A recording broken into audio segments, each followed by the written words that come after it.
दुर्घट भारी तुझ विण संसारी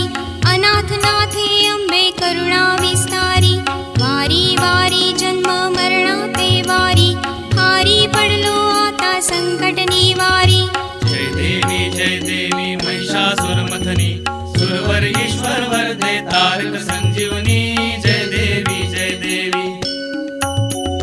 त्रिभुवनी भुवनी पाहता तुझ ऐशी नाही चारही श्रमले परंतु न बोलवे काही साही विवाद करिता पडले प्रवाही ते तू भक्ता लागी पावसी लवलाही जय देवी महिषासुरमथनी सुरवर ईश्वर वरदे तारक संजीवनी जय देवी प्रसन्न वदने प्रसन्न होसी निजदासा क्लेशापासून सोडी तोडी भवपाशा अंबे तुझ वाचून कोण पुरविल आशा नरहरी तल्लीन झाला पद पंकजलेशा जय देवी महिषासुरमथनी सुरवर ईश्वर वरदे तारक संजीवनी